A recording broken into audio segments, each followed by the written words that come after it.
Je pense que le patrimoine culturel immatériel peut contribuer au développement durable. Euh, je pense qu'on peut prouver cela à trois niveaux. Le premier, c'est celui de la création d'emplois. Le patrimoine culturel immatériel, on le voit aujourd'hui, et surtout avec le développement de la Convention, est créateur d'emplois. Non seulement d'ailleurs dans les domaines comme l'artisanat traditionnel, où il y a du travail et des emplois qui se créent ou qui peuvent être créés, mais aussi dans tous les autres domaines définis par la Convention.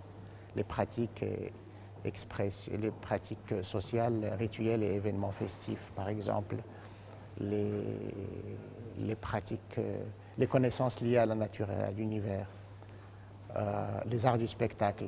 Tous ces domaines sont des gisements potentiels pour la création d'emplois, surtout pour les pays pauvres et les pays en développement.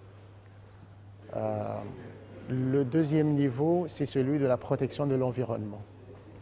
Beaucoup d'aspects du patrimoine culturel immatériel contribuent à la préservation de l'environnement, la connaissance des plantes, les croyances qui sont liées à certaines régions et qui contribuent à la protection de l'environnement. Par exemple, je peux donner un exemple du Maroc, dans une région que je connais, où un saint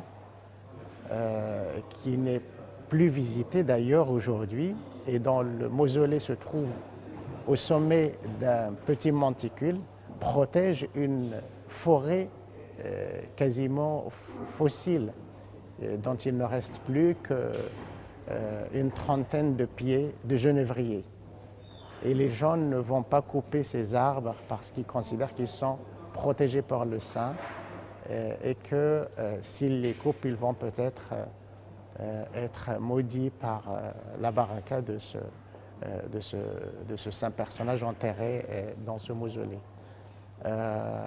Le troisième niveau, c'est celui de la fierté retrouvée et de l'enracinement. C'est-à-dire que le patrimoine culturel immatériel contribue au développement durable en permettant aux gens, notamment aux jeunes, de savoir d'où ils viennent, qu'est-ce qu'ils sont, en quoi ils contribuent à l'enrichissement du monde aujourd'hui grâce à leur culture, grâce au patrimoine que leur ont légué leurs ancêtres.